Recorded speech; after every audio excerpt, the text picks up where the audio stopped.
ताज्या घडामोडी पाहिजेत तर मग C24 तास या आपल्या YouTube चॅनलला लाईक करा, शेअर करा, सबस्क्राइब करा आणि बेल आयकॉनवरती क्लिक करायला विसरू नका। नवीन नाशिक परिसरामधील प्रभाग क्रमांक 25 मधील मीनाताई ठाकरे शॉपिंग सेंटर येथील विविध समस्यांबाबत स्थानिक नागरिकांनी नवनिर्वाचित नगरसेवक मुरली तात्या भामरे यांच्याकडे निवेदन सादर केलं।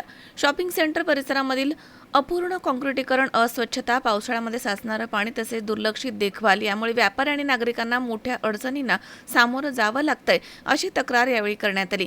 निवेदन स्वीकारल्यानंतर नगरसेवक मुरली तात्या भामरे यांनी तात्काळ नागरिकांच्या सोबत परिसराची प्रत्यक्ष पाहणी केली। पाहणी दरम्यान त्यांनी समस्यांची सविस्तर माहिती घेतली आणि संबंधित कामांची नोंद करून घेतली। तसेच या प्रश्नांकडे तातडीने लक्ष देऊन मनपा अधिकाऱ्यांची लवकरच बैठक घेणार आहोत। काँक्रिटीकरण आणि स्वच्छतेबाबतची कामं प्राधान्याने पूर्ण करण्यात येतील असं आश्वासन त्यांनी दिलं। यावेळी नागरिकांनी देखील सकारात्मक प्रतिसाद देत परिसराच्या विकासासाठी सहकार्य करण्याची भूमिका व्यक्त केली आहे। सेंटरमध्ये आपल्या सर्व शॉपिंगवाल्यांनी जो माझ्याकडे प्रस्ताव मांडला तो बऱ्याच दिवसापासून प्रलंबित खूप आहे। तो मी त्यांना शब्द देतो की काँक्रिटिंग आणि काही कचरावाले येत नाही, त्या गाडींवाले येत नाही, त्याचा सर्व पाठपुरावा करतो आणि हे काम मी मार्गी लावतो नगरसेवक या नात्यातून।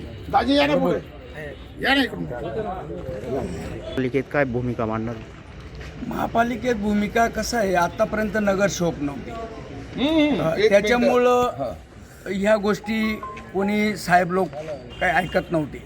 आता आम्ही प्रतिनिधी म्हणून तुम्ही मला निवडून दिलेलं आहे की तुमची सेवा करण्यासाठी, तर मी त्यांच्याकडं पाठपुरावा करून हे काम पूर्ण करतो। CIDCO shopping centre, Meenatai Thackeray shopping सेंटरमध्ये समस्या अशा आहेत का नगरपालिकेने आजपर्यंत कुठलंही लक्ष दिलेलं नाही आहे। इथे आम्हाला काँक्रिटीकरण पाहिजे ह्या मोकळ्या जागेमध्ये। इथे साफसफाईला कर्मचारी येत नाही आहे, इथे सगळी घाण असते, आम्ही आमचीच घाण स्वच्छ करून घेत असतो। इथला नगरपालिकेचा एकही कर्मचारी आमच्या इथे शॉपिंगमध्ये येत नाही। दुसरी गोष्ट, इथं कचरा गाडीसुद्धा येत नाही आणि जे आहे पडलेलं ते त्यांना आम्ही टाकायला सांगितलं तरी ते उचलत नाही।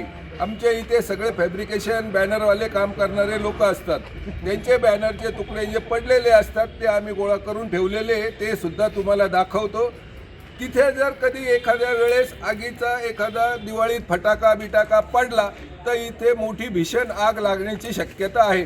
तरी त्याच्यासाठी नगरपालिकेने आणि इथल्या स्थानिक लोकांची ही विनंती आहे का त्याच्याकडे लक्ष द्यावे।